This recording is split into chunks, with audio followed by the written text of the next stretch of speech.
إن الحمد لله نحمده ونستعينه ونستغفره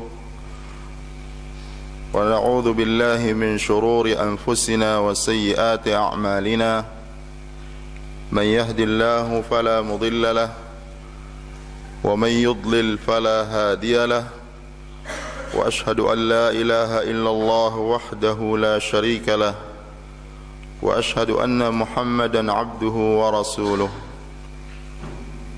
يا أيها الذين آمنوا اتقوا الله حق تقاته ولا تموتن إلا وأنتم مسلمون يا أيها الناس اتقوا ربكم الذي خلقكم من نفس واحدة وخلق منها زوجها وبث منهما رجالا كثيرا ونساء واتقوا الله الذي تساءلون به والأرحام إن الله كان عليكم رقيبا يا أيها الذين آمنوا اتقوا الله وقولوا قولا سديدا يصلح لكم أعمالكم ويغفر لكم ذنوبكم ومن يطع الله ورسوله فقد فاز فوزا عظيما أما بعد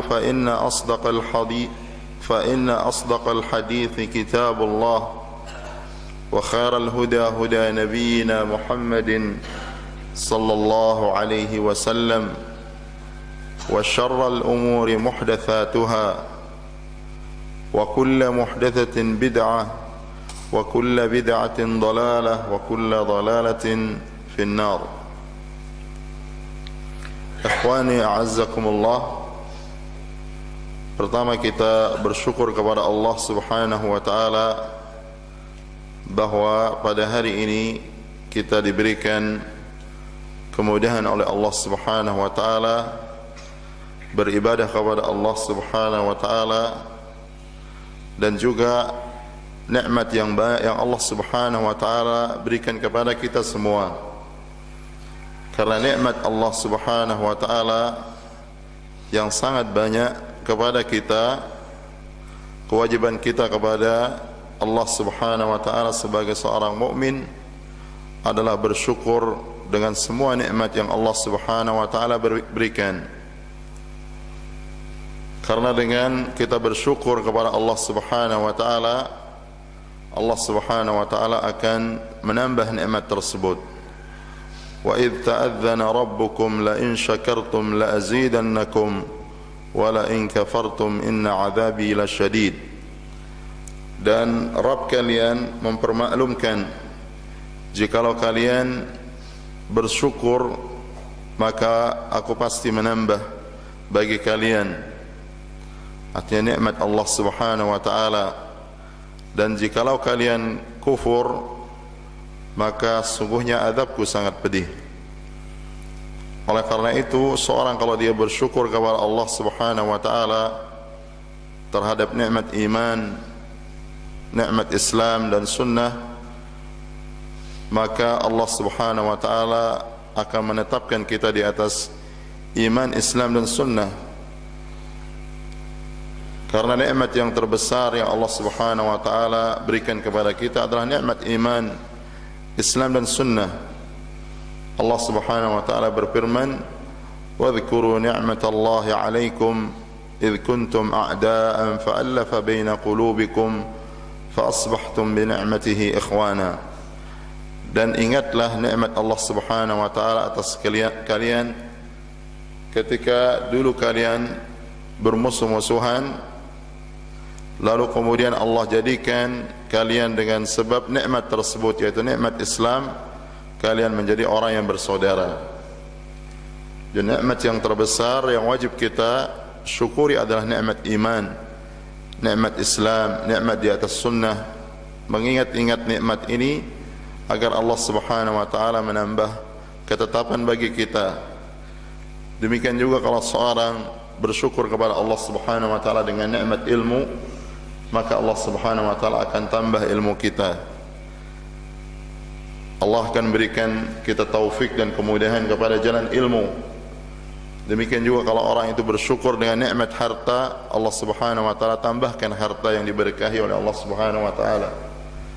Kalau seorang diberikan akhlak yang mulia lalu dia syukuri akhlak tersebut, maka Allah Subhanahu wa taala akan menambah akhlak yang baik pada dirinya. Demikian juga kalau seorang dimudahkan oleh Allah Subhanahu wa taala untuk beramal saleh secara umum, maka dia ketika bersyukur kepada Allah Subhanahu wa taala terhadap nikmat dan kemudahan amal tersebut, Allah Subhanahu wa taala akan mudahkan baginya amal-amal yang lainnya. Oleh karena itu para ulama salaf mengatakan al-hasanat tajurrul hasanat, kebaikan-kebaikan itu akan membawa kepada kebaikan-kebaikan yang lainnya. Oleh karena itu wajib kita bersyukur kepada Allah Subhanahu wa taala, bersyukur terhadap semua nikmat yang Allah berikan kepada kita semua. Kemudian kita bersyukur, berterima kasih kepada orang-orang yang memiliki kebaikan kepada kita, kedua orang tua kita, dengan berbakti kepada mereka, kepada guru-guru kita dan orang yang mengajarkan kita ilmu, sehingga manakala kita bersyukur, berterima kasih kepada orang-orang yang telah berjasa dalam kehidupan kita, maka Allah Subhanahu wa taala akan menambahkan nikmat tersebut. Bahkan Rasulullah sallallahu alaihi wasallam bersabda, la yashkurillah man la yashkurin nas. Tidak dianggap bersyukur kepada Allah orang yang tidak bersyukur kepada manusia, terutama dalam masalah ilmu, kebaktian kepada orang tua. Kemudian juga bersyukur terhadap guru-guru kita yang telah mengajarkan ilmu, orang-orang yang telah berbuat kebaikan kepada kita.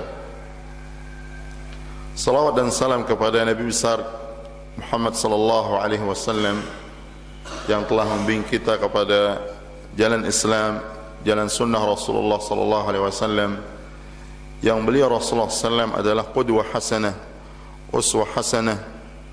Allah berfirman, laqad kana lakum fi rasulillahi uswatun hasanah liman kana yarjullaha wal yawmal akhir wa dzakara Allaha katsira. Sungguh telah ada pada diri Rasulullah sallallahu alaihi wasallam uswah hasanah, keteladanan yang baik bagi orang-orang yang mengharapkan Allah Subhanahu wa taala, dan beliau banyak menyebut Allah Subhanahu wa taala. Dan Ummul Mukminin Aisyah radhiyallahu taala anha, beliau mengatakan tentang Rasulullah SAW seperti yang diriwayatkan oleh Imam Bukhari dalam sahihnya, ketika beliau ditanya tentang akhlak Rasulullah sallallahu alaihi wasallam, kana khuluquhul Quran, adalah akhlak Rasulullah sallallahu alaihi wasallam adalah Al-Quran. Oleh karena itu para penuntut ilmu ketika mereka meniti jalan hidayah di atas ilmu, jalan hidayah di atas Islam, di atas sunnah Rasulullah sallallahu alaihi wasallam, maka mereka harus meluruskan niat di dalam menuntut ilmu, agar mereka menuntut ilmu karena Allah Subhanahu wa taala. Karena jalan ilmu adalah jalan menuju surga, sebagaimana Rasulullah SAW bersabda, man salaka tariqan yaltamisu fihi ilman sahalallahu lahu tariqan ilal jannah. Barang siapa yang menempuh jalan dari jalan ilmu, maka Allah Subhanahu wa taala mudahkan baginya jalan surga.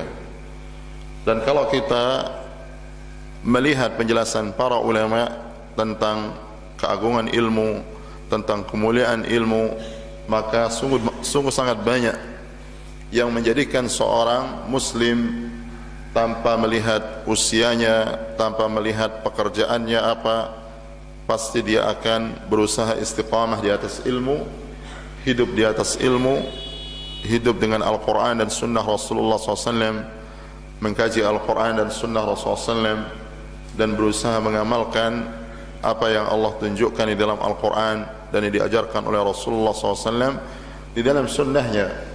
Karena Rasulullah SAW seperti disebutkan oleh Ummul Mukminin Aisyah radhiyallahu taala anha ketika ditanya tentang Rasulullah SAW, beliau mengatakan kana khuluquhul Quran, adalah akhlak Rasulullah SAW adalah Al-Quran. Para ulama menjelaskan bahwasanya yang dimaksudkan dengan hadis ini bahwa Rasulullah SAW tidak ada sesuatu yang diperintahkan di dalam Al-Quran oleh Allah Subhanahu wa taala, maka Rasulullah SAW adalah orang yang pertama bersifat dengannya, beramal dengannya, dan tidak ada sesuatu yang dilarang di dalam Al-Quran yang dilarang oleh Allah Subhanahu wa taala, melainkan Rasulullah SAW orang yang pertama yang paling jauh dari apa yang dilarang oleh Allah Subhanahu wa taala. Ikhwani azzakumullah, pada kesempatan ini sebelumnya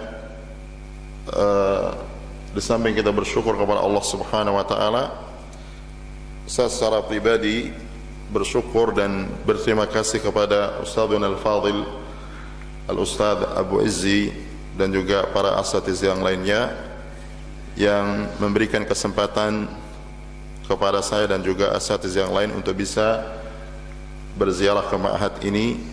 Semoga Allah Subhanahu wa taala membalas kebaikan beliau dan para asatiz dan juga memberikan keberkahan kepada ma'had ini agar selalu berjalan di atas sunnah Rasulullah sallallahu alaihi wasallam, karena tidak ada kejayaan, kemuliaan, keselamatan, kebahagiaan kecuali di atas sunnah Rasulullah sallallahu alaihi wasallam. Sebagaimana para salaf dahulu mengatakan, sunnatu Rasulillah sallallahu alaihi wasallam safinatu Nuh, man raqibaha naja wa man lam yarkabha ghariqa wa halak. Sunnah Rasulullah sallallahu alaihi wasallam ibarat perahu Nabi Nuh alaihi salam. Barang siapa yang menaiki perahu tersebut pasti dia akan selamat, dan barang siapa yang tidak menaiki dan mengendarainya pasti dia akan tenggelam dan binasa. Oleh karena itu seorang muslim dan muslimah tidak ada pilihan bagi mereka kecuali sunnah Rasulullah SAW, dan kita tidak akan mengetahui sunnah Rasulullah SAW kecuali dengan kita talabul ilm, kecuali dengan duduk di majlis ilmu dan sebelumnya mengikhlaskan apa yang kita lakukan dari ilmu tersebut hanya karena Allah Subhanahu wa taala. Karena menuntut ilmu membutuhkan ikhlas karena Allah Subhanahu wa taala. Kemudian seorang muslim dan muslimah, seorang penuntut ilmu terus berusaha memperbaiki dan meluruskan niatnya di dalam menuntut ilmu, dan ini masalah yang sangat besar karena Rasulullah sallallahu alaihi wasallam bersabda di dalam hadis, man ta'allama ilman mimma yubtagha bihi wajhullah la yata'allamuhu illa li'aradin min ad-dunya lam yajid arfal jannah.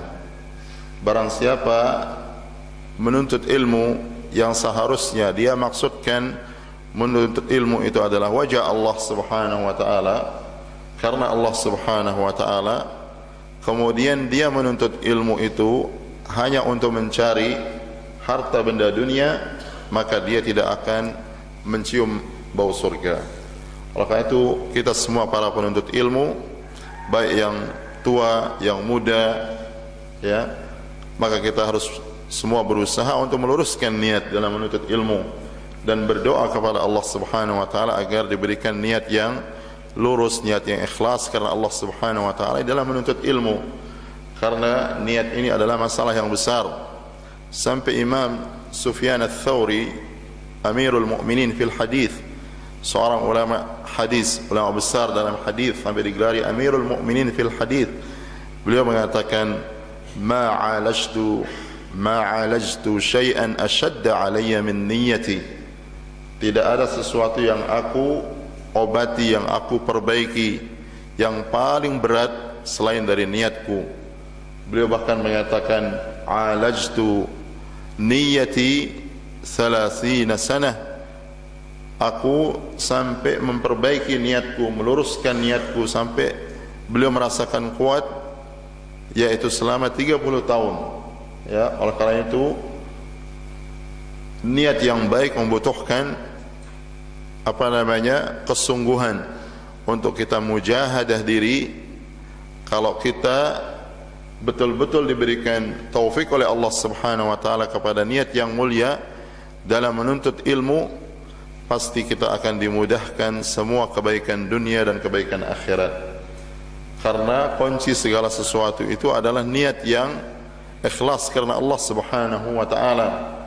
Dan dengan itu kita dimasukkan ke dalam golongan orang-orang yang menolong agama Allah Subhanahu wa taala. Oleh karena itu, para penuntut ilmu, kita semua, kalau kita diberikan taufik kepada ikhlas di dalam ilmu, Allah Subhanahu wa taala akan mudahkan urusan kita. Oleh karena itu, para penuntut ilmu tidak boleh mereka khawatir dengan dunia, tidak boleh mereka khawatir apa yang dia makan, apa yang mereka nanti akan hadapi di masa depannya. Kalau mereka betul-betul ikhlas dalam menuntut ilmu, Allah pasti menolong mereka. Ya, kalau orang-orang yang menuntut ilmu, Rasulullah SAW janjikan mereka dimudahkan surga, yang itu adalah perniagaan dan barang perniagaan Allah yang sangat mahal. Maka bagaimana dengan harta dunia yang tidak ada nilainya di sisi Allah Subhanahu wa taala? Bahkan Rasulullah SAW katakan dunia ini lebih buruk, lebih jelek daripada bangkai kambing. Ya, kalau Rasulullah SAW memudahkan, Rasulullah SAW menyatakan bahwa Allah akan memudahkan orang-orang yang menuntut ilmu kalau dia ikhlas karena Allah Subhanahu wa taala, dia akan dimudahkan surga. Maka yang di bawahnya dari apa yang Allah karuniakan bagi orang-orang yang beriman itu akan lebih mudah. Oleh karena itu, para penuntut ilmu, kita semua harus menyadari kalau seseorang ketika menuntut ilmu diuji oleh Allah Subhanahu wa taala dengan bayangan-bayangan yang buruk tentang masa depan, ya, terutama para santri, para santriwati. Bagaimana nanti saya setelah menuntut ilmu, apa yang saya akan makan, saya akan jadi apa dan sebagainya. Itu semua adalah wasawis syaitan. Ya, karena orang-orang yang menuntut ilmu, yang berusaha dia ikhlas dalam menuntut ilmu, pasti dia akan ditolong oleh Allah Subhanahu wa taala. Allah berfirman di dalam Al-Qur'an, "Asy-syaitanu ya'idukumul faqra wa ya'murukum bil fahsya wallahu ya'idukum maghfiratan minhu wa fadla." Syaitan itu selalu menakut-nakuti kalian, ya, dengan kefakiran dan mengajak kepada perbuatan keji, kepada perbuatan yang buruk. Sedangkan Allah Subhanahu wa taala menjanjikan bagi kalian ampunan dan juga menjanjikan karunia dari Allah Subhanahu wa taala. Oleh karena itu, kalau kita diberikan taufik kepada ikhlas dalam menuntut ilmu, maka kita insyaallah akan dimudahkan apa saja yang kita inginkan. Oleh karena itu, para penuntut ilmu tidak boleh gelisah dengan sedikit harta. Apa yang akan menjadi kemudahan atau sebab kemudahan kita di dalam menuntut ilmu, kalau kita berusaha ikhlas dalam menuntut ilmu, pasti Allah Subhanahu wa taala akan mudahkan. In tansurullaha yansurkum wa yuthabbit aqdamakum. Kalau kalian tolong Allah Subhanahu wa taala, pasti kalian akan ditolong oleh Allah, dan Allah pasti akan menetapkan kaki-kaki kalian. Ya, yang penting kita sibukkan diri dengan ilmu, belajar menuntut ilmu, dan tidak bergantung kepada makhluk, hanya bergantung kepada Allah Subhanahu wa taala. Pasti Allah akan menolong kita, pasti Allah akan memberikan kemudahan kepada kita. Karena para penuntut ilmu godaannya sangat banyak. Para penuntut ilmu godaannya sangat banyak yang menjauhkan mereka dari ilmu. Di antaranya adalah godaan dunia, seperti yang kita sebutkan dari hadis Rasulullah SAW. Ancaman bagi orang-orang yang menuntut ilmu karena semata dunia, dan dunia itu bisa bentuknya harta benda, bisa bentuknya ketenaran, ingin masyhur, ingin tampil, ingin dikenal orang dan sebagainya. Itu semua adalah maksud-maksud dunia yang menyelisihi maksud yang mulia dari menuntut ilmu karena Allah Subhanahu wa taala. Ikhwani, a'azzakumullah, Rasulullah SAW bersabda di dalam hadis, وما اجتمع قوم في بيت من بيوت الله يتلون كتاب الله ويتدارسونه بينهم إلا نزلت عليهم السكينة وغشيتهم الرحمة وحفتهم الملائكة وذكرهم الله في من عنده. Rasulullah SAW bersabda, tidaklah berkumpul suatu kaum di satu rumah dari rumah-rumah Allah, di masjid dari masjid-masjid Allah Subhanahu wa taala, kemudian mereka membaca Al-Qur'an dan mengkaji Al-Qur'an tersebut, melainkan Allah Subhanahu wa taala turunkan kepada mereka as-sakinah, ketenangan. Oleh karena itu, di antara kebodohan besar sebagian orang yang mencari kebahagiaan, yang mencari ketenangan bukan dengan jalan ilmu, bukan dari jalan Al-Quran. Jadi orang yang bermajlis di masjid Allah Subhanahu wa ta'ala, membaca Al-Quran, kemudian mengkajinya, Allah berikan 4 jaminan kebaikan. Pertama, akan turun kepada mereka as-sakinah, ketenangan. Tapi ini semua asalnya adalah ikhlas di dalam mengkaji Al-Quran, mengkaji sunnah Rasulullah SAW. Kemudian mereka yang kedua diberikan janji oleh Allah Subhanahu wa ta'ala melalui lisan Rasulullah SAW, mereka akan dilingkupi atau dinaungi oleh rahmat Allah Subhanahu wa ta'ala. Kalau orang diturunkan rahmat Allah Subhanahu wa ta'ala kepada mereka, maka Allah Subhanahu wa ta'ala akan menjaga mereka. Allah Subhanahu wa ta'ala akan menyayangi mereka. Allah Subhanahu wa ta'ala akan membela mereka, dan Allah Subhanahu wa ta'ala akan menolong mereka, memudahkan urusan mereka.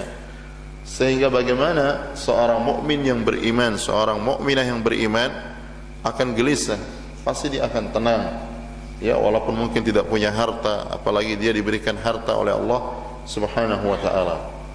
Kemudian wahaffathumul malaikah, dan para malaikat akan menjaga mereka, melindungi mereka. Dan ini adalah merupakan kemuliaan yang besar dari Allah Subhanahu wa ta'ala. Kalau banyak manusia dijaga oleh manusia yang semisal dengannya, mereka merasa aman, walaupun itu bukan rasa aman yang hakiki. Maka orang-orang beriman dengan izin Allah, mereka ketika menyibukkan diri dengan ilmu, dengan Al-Quran, mereka akan dijaga oleh malaikat Allah Subhanahu wa ta'ala. Kemudian Rasulullah katakan, wa dzakarahumullahu fi man indah, dan Allah Subhanahu wa ta'ala akan menyebut mereka pada makhluk yang di sisinya, yaitu para malaikat Allah Subhanahu wa ta'ala. Jadi ini 4 hal yang merupakan kemuliaan yang besar bagi orang-orang yang mengkaji Al-Quran di masjid Allah Subhanahu wa ta'ala, kemudian mentadabburinya, kemudian berusaha beramal dengannya. Ikhwani a'azzakumullah, pada kesempatan ini saya akan mengkaji satu ayat di dalam Al-Quran, di dalam surah An-Nahl ayat ke-97. Allah Subhanahu wa ta'ala berfirman, man amila salihan min dzakarin aw untha wa huwa mu'minun falanuhyiyannahu hayatan tayyibah wa lanajziyannahum ajrahum bi ahsani ma kanu ya'malun. Allah Subhanahu wa ta'ala berfirman, man amila salihan, siapa yang beramal dengan amal saleh, min dzakarin aw untha, baik dia itu laki-laki ataupun wanita, wa huwa mu'minun, dan dia beriman kepada Allah, beriman kepada hari akhir, dia beriman seperti yang diajarkan oleh Rasulullah SAW di dalam Al-Quran atau di dalam sunnahnya.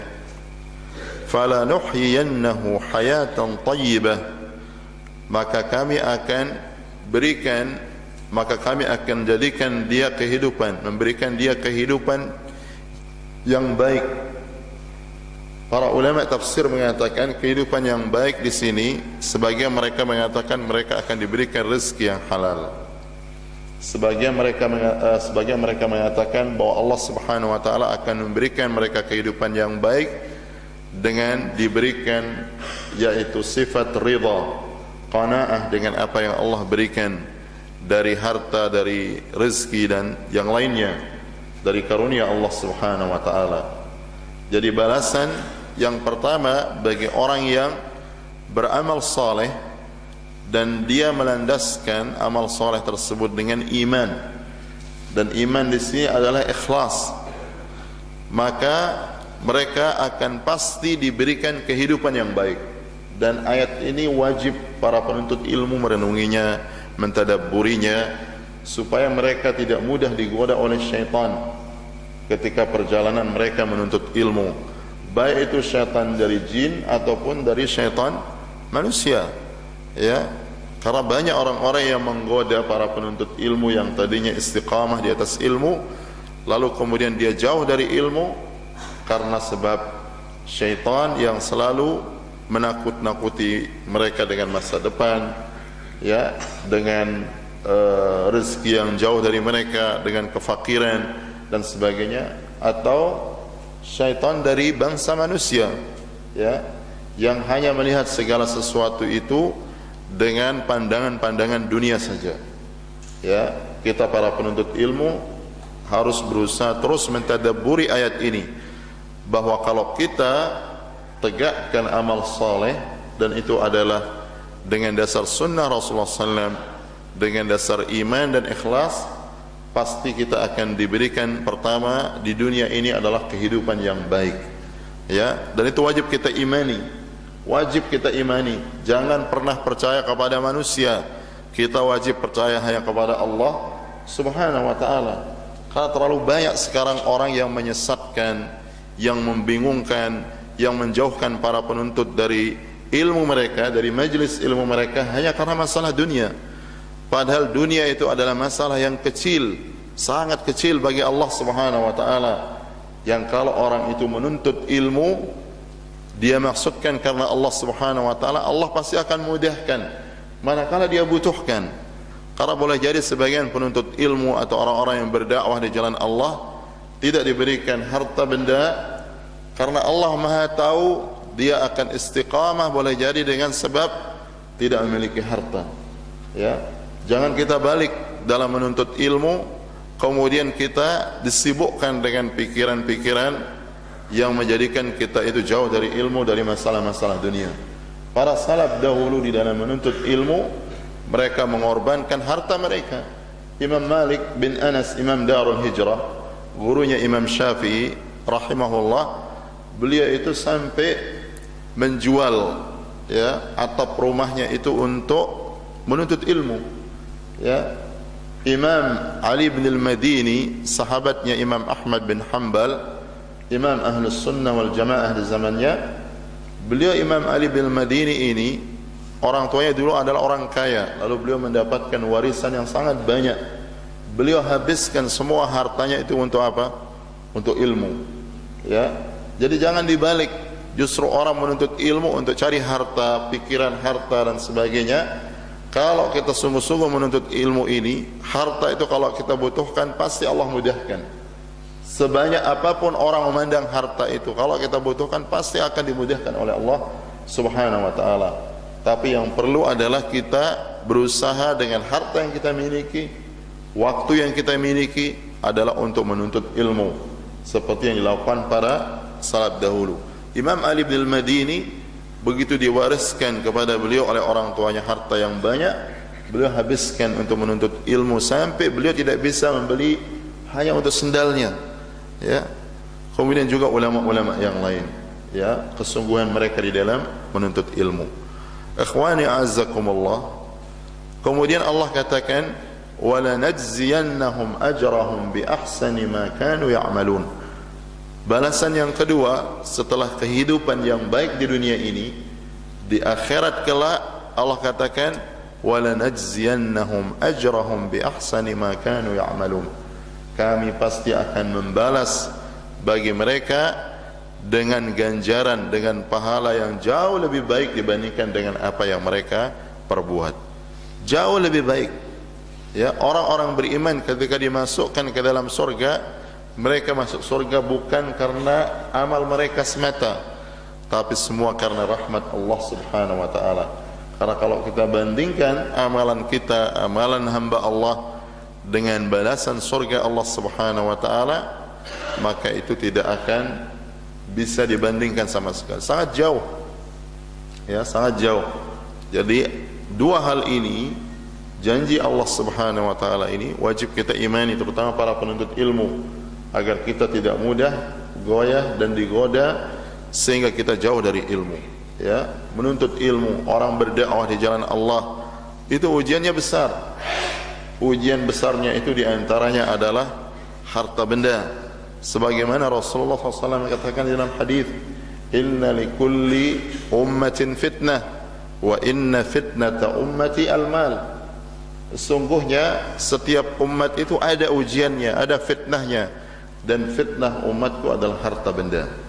Oleh karena itu kita wajib meluruskan niat di dalam menuntut ilmu seperti kita sebutkan, kemudian berusaha istiqamah dan tidak putus dari ilmu. Karena ilmu itu sendiri adalah di antara sebab, walaupun kita tidak boleh niatkan karena dunia, tapi ilmu itu adalah di antara sebab orang itu dimudahkan rezeki dan harta benda oleh Allah Subhanahu wa taala. Ada seorang sahabat Nabi, ya, satu sahabat ini memiliki seorang saudara. Saudaranya ini menuntut ilmu, ya, kepada Rasulullah SAW, yang dia dibiayai oleh saudaranya sendiri. Kemudian saudaranya datang kepada Rasulullah SAW, melihat saudaranya sibuk menuntut ilmu kepada Rasulullah SAW dan dia yang biayanya. Lalu saudara ini berkata kepada Rasulullah SAW, "Ya Rasulullah, sesungguhnya saudaraku ini aku yang biayai dia, ya, sehingga dia bisa menyibukkan diri dengan ilmu." Rasulullah SAW katakan apa kepada sahabat ini? Beliau katakan, "La'allaka turzaqu bihi." Boleh jadi kamu diberikan rezeki oleh Allah karena sebab saudaramu ini. Ya. Dan ini menunjukkan dua hal. Pertama, zahir hadis itu menunjukkan bahwasanya orang kalau membantu orang yang menuntut ilmu, dia akan dimudahkan rezekinya oleh Allah Subhanahu wa taala. Kemudian yang tersirat dari zahir hadis ini bahwasanya kalau orang yang membantu orang yang menuntut ilmu dengan harta, dengan makanan, dengan tempat dan sebagainya, mereka akan dimudahkan rezekinya oleh Allah padahal mereka tidak menuntut ilmu secara langsung. Maka tentu lebih utama lagi orang yang menuntut ilmu akan dimudahkan rezekinya oleh Allah Subhanahu wa taala. Dan ini wajib kita tanamkan dalam hati kita, sehingga para penuntut ilmu jangan mereka dijadikan hatinya gelisah dengan masa depan, dengan rezeki dan sebagainya. Kalau kita butuh rezeki, butuh harta, kita minta kepada Allah Subhanahu wa taala. Para salaf dahulu, ya, sebagian bahkan kalau mereka butuh garam, mereka berdoa minta kepada Allah Subhanahu wa taala. Ya, jangan pertama begitu kita butuh harta yang kita pikirkan manusia, makhluk ini kemana. Minta dulu kepada Allah, berdoa. Ya, Allah sampai ajarkan dari semenjak kecil para sahabat. Ibnu Abbas terus diajarkan, wa idza sa'alta fas'alillah wa idza ista'anta fasta'in billah. Jikalau kamu minta, minta kepada Allah, dan jikalau kamu minta pertolongan, minta pertolongan kepada Allah Subhanahu wa taala. Ikhwani a'azzakumullah, ayat tersebut, man amila salihan, barang siapa yang beramal dengan amal saleh, ini menunjukkan bahwasanya amal itu yang kita beribadah dengannya, melakukan ketaatan kepada Allah, maka syarat yang utama ketika amal itu dikatakan amal atau ibadah, dia harus amal saleh, amal yang benar, amal yang sesuai dengan sunnah Rasulullah sallallahu alaihi wasallam. Jadi kalau orang beribadah kepada Allah, dia harus beribadah dengan tuntunan sunnah Rasulullah SAW. Kalau dia melakukan sesuatu ketaatan maka dia harus tahu bahwa apa yang dia lakukan itu betul-betul ketaatan yang mendekatkan diri kepada Allah, ketaatan yang dia mendekatkan diri kepada Allah dengannya. Supaya jangan terbalik, yang taat dikatakan maksiat, yang maksiat dikatakan apa? Ketaatan. Dan itu tidak akan bisa kita tahu mana ketaatan dan mana maksiat, dan kita akan jauh dari kekaburan dalam masalah ini kecuali kalau kita menuntut ilmu. Jadi kalau kita menuntut ilmu baru kita akan tahu ini ketaatan dan kemudian ini maksiat. Kalau sekarang banyak orang menganggap bahwa ini ketaatan, misalnya amalan tertentu ini ketaatan, padahal dia adalah amalan-amalan bid'ah, ya, atau sesuatu dianggap amal saleh, meningkatkan iman dan takwa dan sebagainya, padahal itu adalah maksiat. Waliyadzubillah. Oleh karena itu, pertama kita tanya amalan yang kita lakukan, apakah itu ketaatan, apakah dia amal saleh. Kalau dia ibadah, maka ibadah itu tidak boleh kita tegakkan kecuali dengan dasar sunnah Rasulullah SAW. Jadi asal ibadah itu adalah tauqifi, ya, harus ada dasarnya dari Al-Quran dan sunnah Rasulullah SAW. Rasulullah SAW bersabda, "Man amila amalan laisa alaihi amruna fahuwa raddun." Barang siapa yang beramal dengan suatu amalan yang tidak ada perintah kami padanya, maka dia amalan yang tertolak. Kemudian Allah Subhanahu wa taala sebutkan min dzakarin aw unsa, baik dia itu laki-laki ataupun wanita. Ini menunjukkan bahwasanya amal saleh itu dan keutamaan yang diraih karena amal soleh tersebut dia berlaku bagi laki-laki dan wanita, tidak ada perbedaan. Sekarang banyak orang yang mau membalik kenyataan atau hakikat dalam masalah ini. Banyak orang yang ingin menyamakan antara laki-laki dan wanita pada sesuatu yang Allah sudah fitrahkan berbeda, ya. Banyak wanita ingin menguasai laki-laki, dia ingin jadi suami, suaminya mau dijadikan sebagai apa? Istri, ingin menguasai laki-laki dan sebagainya, ingin menjadi pemimpin bagi laki-laki. Padahal Rasulullah SAW katakan di dalam riwayat Bukhari, lan yufliha qaumun wallau amrahum imra'atan, tidak akan pernah berbahagia, tidak akan pernah menang, tidak akan pernah sukses suatu kaum yang menyerahkan urusannya kepada seorang wanita. Ya, oleh karena itu jangan dibalik.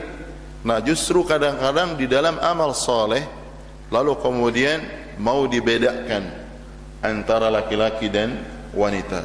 Di dalam amal soleh, di dalam ketaatan, mencari kemuliaan, keutamaan, mencari surga, maka laki-laki dan wanita itu sederajat, punya hak untuk berlomba-lomba di dalam kebaikan. Dan Rasulullah SAW bersabda, "An-nisa'u syaqa'iqur rijal." Para wanita itu adalah saudari kandung laki-laki, artinya mereka punya hak untuk sederajat mencari kemuliaan. Apalagi dalam masalah ilmu. Dulu para wanita salaf banyak yang menjadi syaikhah, masyikhat, ya, alimat, para ulama wanita yang mereka disebut nama mereka di dalam sejarah kita kaum muslimin. Bahkan Syekh masyhur Hasan Salman, murid Syekh Al-Albani rahimahullah, beliau sampai menyusun satu kitab khusus tentang wanita-wanita yang mereka adalah bukan hanya penuntut ilmu, mereka adalah para ulama, ya, para masyikhat, ya, syekhat yang mereka memiliki ilmu. Dan dalil yang besar tentang masalah ini, apa yang dilakukan oleh para tabi'in kepada Ummul Mukminin Aisyah radhiyallahu taala anha, ya, Ummul Mukminin Aisyah, beliau meriwayatkan ribuan hadis dari Rasulullah sallallahu alaihi wasallam, dan para tabi'in, kibar tabi'in menimba ilmu dan mengambil hadis dari Ummul Mukminin, ya, para tabi'in. Di antara sebagian kibar tabi'in, Muhammad bin Sirin dan yang lainnya, mereka mengambil ilmu dan hadis dari Ummul Mukminin, ya. Oleh karena itu para santriwati mereka harus berusaha menyibukkan diri dengan ilmu, karena di zaman ini banyak para dai, banyak orang-orang yang berilmu di kalangan laki-laki, tapi sedikit yang berilmu di kalangan para wanita, yang para wanita ini sangat-sangat dibutuhkan untuk menjelaskan kepada wanita-wanita muslimah tentang agama mereka. Karena ada hal-hal yang pribadi, hal-hal yang sensitif, yang itu tidak bisa dibicarakan dengan mudah kecuali oleh para wanita di antara mereka. Oleh karena itu, adanya para santriwati, talibatu ilm yang menyibukkan diri dengan ilmu itu memiliki manfaat yang besar, yang bisa menyampaikan ilmu kepada kaum mereka. Dan ini harus kita perhatikan. Jadi wanita dan laki-laki sederajat di dalam masalah amal, di dalam masalah mereka musabaqah fil khairat, kemudian di dalam mencari karunia dari Allah Subhanahu wa taala, mereka berlomba-lomba untuk mencari surga Allah Subhanahu wa taala, mereka setara dalam hal tersebut. Dan mereka berbeda pada apa yang difitrahkan dan ditentukan oleh syariat Allah Subhanahu wa taala yang berkaitan dengan hak dan kewajiban, dengan sebagian dari syariat yang Allah syariatkan. Sebagian para wanita seperti disebutkan dalam hadis Aisyah radhiyallahu taala anha, mereka dulu semangat di dalam amal soleh, bahkan di dalam masalah jihad. Ketika ditanya Rasulullah sallallahu alaihi wasallam, apakah wanita itu, seperti dalam hadis Aisyah radhiyallahu taala anha, wanita itu ada kewajiban jihad? Rasulullah SAW mengatakan, lakunna aw lahunna jihadun la qitala fi al-hajj wal umrah. Para wanita itu memiliki jihad yang tidak ada peperangan padanya, yaitu haji dan umrah. Artinya hadis ini bisa kita ambil bagi hikmah atau faidah bagaimana semangatnya para wanita muslimah untuk beramal soleh, bahkan untuk berjihad, yang itu secara fitrah, tabiat manusia akan memandang bukan sesuatu yang mudah. Ya, wanita dia akan berhadapan dengan laki-laki di dalam medan peperangan, bukan sesuatu yang mudah. Tapi lihat para wanita sahabat ini, mereka semangat, bahkan bertanya kepada Rasulullah, apakah wanita memiliki kewajiban di dalam berjihad? Rasulullah katakan, lahunna jihadun la qitala fi al-hajj wal umrah. Para wanita memiliki jihad, kewajiban jihad yang tidak ada padanya peperangan, yaitu haji dan umrah. Ya, ini semangat para wanita di zaman dahulu di dalam amal saleh. Kemudian Allah Subhanahu wa taala katakan, wa huwa mu'minun, dan dia beriman, dia beramal dengan amal saleh sesuai dengan sunnah Rasulullah. Dan amal saleh itu amalan yang sesuai dengan sunnah Rasulullah SAW. Dan dia mukmin, dia beriman, dia ikhlas di dalam amalan tersebut. Dan ini memiliki faedah bahwasanya semua kebaikan di dunia ini yang dianggap kebaikan oleh manusia atau bahkan yang ditunjukkan oleh syariat sebelumnya tidak akan diterima oleh Allah Subhanahu wa taala kecuali dengan landasan iman. Oleh karena itu kita orang-orang beriman tidak boleh tertipu dengan kebaikan-kebaikan orang-orang kafir. Tidak boleh tertipu dengan misalnya akhlak mereka, dengan harta mereka yang dibukakan, atau kebaikan mereka di dalam membantu orang lain. Semua itu tidak akan bernilai di sisi Allah Subhanahu wa taala. Ya. Dan justru kita orang-orang beriman berusaha menjadi orang yang jauh lebih baik secara zahir, bahkan di dalam kebaikan dan ketaatan kepada Allah Subhanahu wa taala, sehingga mereka orang-orang kafir itu mengetahui kemuliaan Islam, mengetahui kebaikan Islam, mengetahui indahnya Islam. Ya, jangan sampai orang-orang Islam kemudian yang dipandang oleh orang-orang kafir atau orang-orang non-muslim bahwa mereka itu teroris, bahwa mereka itu jahat, bahwa mereka itu menzalimi orang, bahwa mereka dan seterusnya. Ya, walaupun itu sebagian besar adalah propaganda buruk terhadap orang-orang Islam, Maka agama kita ini mengajarkan adil, mengajarkan kelembutan, mengajarkan kebaikan, ihsan kepada semua orang, bukan hanya kepada kaum muslimin, tapi juga bahkan kepada non-muslim, orang-orang kafir, kalau mereka tidak berbuat kezaliman kepada kita. Jadi orang-orang yang beramal saleh, baik laki-laki ataupun wanita, dan dia beriman kepada Allah Subhanahu wa taala, dia bertauhid, tidak melakukan kesyirikan, ya, karena kesyirikan kalau ada pada diri seseorang, dia akan menghancurkan semua amalan tersebut, dan dia tidak akan mendapatkan balasan yang dijanjikan oleh Allah dalam ayat ini, baik kebaikan di dunia apalagi kebaikan di akhirat kelak. Falanuhyiyannahu hayatan thayyibah. Orang yang beramal saleh, baik laki-laki ataupun wanita, dan dia beriman kepada Allah, maka kami pasti akan memberikan dia kehidupan yang baik. Ya, seperti tadi kita sebutkan, para ulama tafsir sebagai mengatakan Allah akan berikan dia rezeki yang halal, dimudahkan oleh Allah Subhanahu wa taala.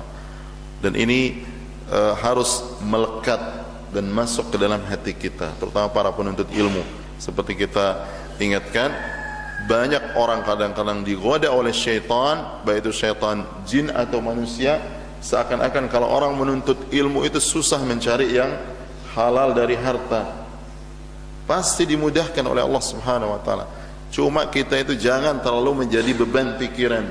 Kita harus tawakal kepada Allah dan berikhtiar mencari sebab, ya. Dan di antara yang membahagiakan saya tentang di Ma'had sini, ya, bahwa para santri juga dididik mandiri, mereka supaya bisa berhadapan dengan kehidupan mereka dengan tetap menyibukkan diri dengan ilmu. Dan itulah seharusnya. Ya, Rasulullah SAW dan para sahabat, mereka hidup dengan keseharian mereka tanpa lepas dari ilmu. Ya, jadi ilmu itu betul-betul hidup di tengah-tengah mereka. Ditegakkan Al-Quran, ditegakkan Sunnah Rasulullah SAW, ihsan kepada orang lain, muamalah yang baik, akhlak yang mulia, dan seterusnya. Ya, dan yang utama adalah tegakkan tauhid Allah Subhanahu wa taala, jauhkan diri dari segala bentuk kesyirikan, menyibukkan diri dengan ilmu, dan semua itu tidak bertentangan. Jadi Rasulullah SAW, kehidupan beliau itu tidak mempertentangkan antara dakwah dengan keluarga beliau. Orang ketika sibuk dengan dakwah tidak mengabaikan keluarga. Orang ketika sibuk dengan keluarga tidak mengabaikan dakwah dan menuntut ilmu. Karena di antara musibah kita kaum muslimin sekarang, orang kalau sudah sibuk dengan keluarga, ya, urusan keluarga, urusannya hanya urusan rizki, urusan harta, apa yang akan mereka dapatkan dan sebagainya, sehingga mereka jauh dari ilmu, jauh bahkan dari dakwah, yang padahal dia memiliki ilmu untuk dia berdakwah. Sebagian orang juga sebaliknya, sibuk dengan dakwah dan sebagainya, kemudian mengabaikan keluarga. Jadi justru Rasulullah SAW kehidupannya seperti yang dikatakan oleh Ummul Mukminin, kana khuluquhu sallallahu alaihi wasallam Al-Quran, yaitu Al-Quran. Nah, pertama janji Allah Subhanahu wa taala dalam ayat tadi, ya, seperti kita sebutkan, yaitu Allah akan janjikan mereka kehidupan yang baik. Nah, wajib kita imani, ya, wajib kita imani apa yang kita dapatkan dari ilmu Al-Quran dan Sunnah, wajib kita imani, karena Al-Quran dan Sunnah bukan hanya untuk kita paham saja, bukan hanya untuk kita pelajari lalu kita pahami, walaupun pemahaman kita benar, lalu kita tidak masukkan dalam hati, enggak ada manfaatnya. Begitu kita masukkan ke dalam hati sebagai i'tiqad, sebagai keyakinan, apalagi itu akidah, ya, dan juga syariat secara umum, ya, lalu kita berusaha amalkan dalam kehidupan kita. Itulah yang kita wajib usahakan sehingga dia baru bermanfaat. Tapi kalau hanya sekedar kita mengisi pemahaman kita saja, akal kita saja, tetapi tidak kita isi jiwa kita ini dengan keyakinan yang benar, keyakinan tentang Al-Quran dan Sunnah Rasulullah SAW, maka itu tidak akan banyak bermanfaat bagi kita. Bahkan boleh jadi ilmu yang kita hafal, ilmu yang kita pahami hanya akan jadi beban. Banyak orang yang menghafal Al-Quran, kemudian dia menjadi beban menghafal Al-Quran itu, ya, karena banyak perilaku dan amalnya tidak sesuai dengan apa yang ditunjukkan Al-Quran, tidak mempelajari Al-Quran.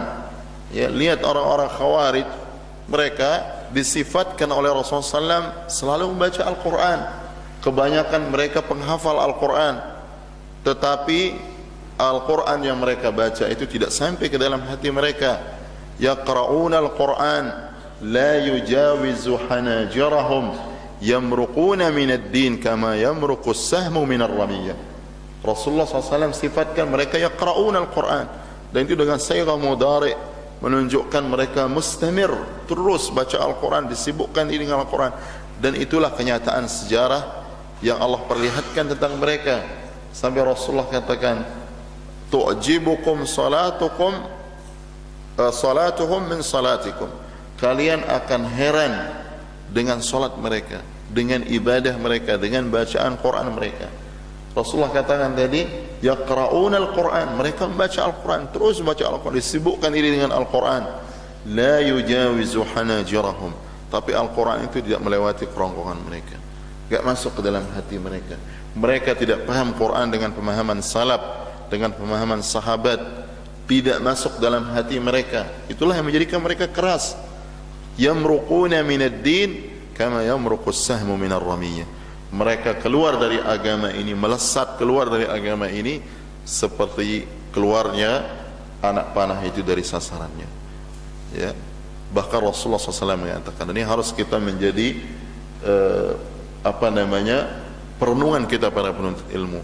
Rasulullah SAW mengatakan, aktsaru munafiqi hadhil ummah qurra'uha. Kebanyakan orang-orang munafik dari umat ini adalah qurra'uha, para qurra' Al-Quran, orang-orang yang membaca Al-Quran, menghafal Al-Quran, tapi Al-Quran itu tidak mereka amalkan dalam kehidupan mereka, tidak masuk ke dalam hati mereka. Wal'iyadzubillah. Oleh karena itu banyak orang-orang yang menghafal Al-Quran, tetapi Al-Quran itu tidak diamalkan, tidak masuk ke dalam hatinya. Itulah sifat orang-orang Khawarij. Wal'iyadzubillah. Ya, oleh karena itu kita berdoa kepada Allah Subhanahu wa taala agar Allah jadikan kita semua sebagai orang-orang yang menghidupkan dalam kehidupan kita ta'limatul Quran, apa yang ada di dalam Al-Quran. Kemudian Allah Subhanahu wa taala menyebutkan walanajziyannahum ajrahum bi ahsani ma kanu ya'malun, dan kami akan balas mereka dengan pahala, dengan ganjaran, dengan balasan yang jauh lebih baik daripada apa yang mereka amalkan, yaitu surga Allah Subhanahu wa taala. Dan Allah sebutkan dalam Al-Quran, wasari'u ila maghfiratin min rabbikum wa jannatin 'arduha as-samawati wal ard u'iddat lil muttaqin. Dan bersegeralah kalian kepada ampunan Allah dan kepada surga yang dia lebarnya seperti langit dan bumi, yang dijanjikan bagi orang-orang yang bertakwa. Dan Rasulullah SAW bersabda, ala inna sil'atallahi ghaliyah, ala inna sil'atallahil jannah. Ketahuilah sesungguhnya perniagaan Allah, barang perniagaan Allah itu sangat mahal, dan barang perniagaan Allah Subhanahu wa taala adalah surga Allah Subhanahu wa taala. Allah berfirman dalam hadis qudsi, a'adattu li ibadiyas salihin ma la 'ainun ra'at wa la udhunun sami'at wa la khatara 'ala qalbi bashar. Aku siapkan bagi hamba-hambaku yang saleh surga yang tidak pernah dilihat oleh mata, tidak pernah didengar oleh telinga, dan tidak pernah terlintas di dalam benak pikiran manusia. Mungkin ini yang bisa kita sampaikan. Semoga Allah Subhanahu wa taala memberikan kita istiqamah selalu di atas jalan ilmu, dan menjadikan kita selalu sabat, ya, tidak tergoyahkan dari menuntut ilmu, dan diberikan hidayah dan taufik untuk selalu di atas ilmu sampai kita dijemput ajal kita oleh Allah Subhanahu wa taala. Dan semoga Allah mudahkan bagi kita ilmu yang bermanfaat dan amal soleh. Dan sebelumnya saya bersyukur kepada Allah, dan juga kemudian bersyukur kepada Ustadzana Al-Fadil Abu Izzi, dan juga para asatiz yang ada di sini, dan juga Ma'had Salak Suruhan, bahwa saya dan juga teman-teman diberikan kemudahan oleh Allah Subhanahu wa taala bisa berziarah ke ma'had ini. Semoga Allah Subhanahu wa taala memberikan kita ilmu yang bermanfaat dan amal saleh. Wa sallallahu ala nabiyyina Muhammad wa ala alihi wa sahbihi wa sallam. Wa akhiru da'wana anil hamdulillahi rabbil alamin.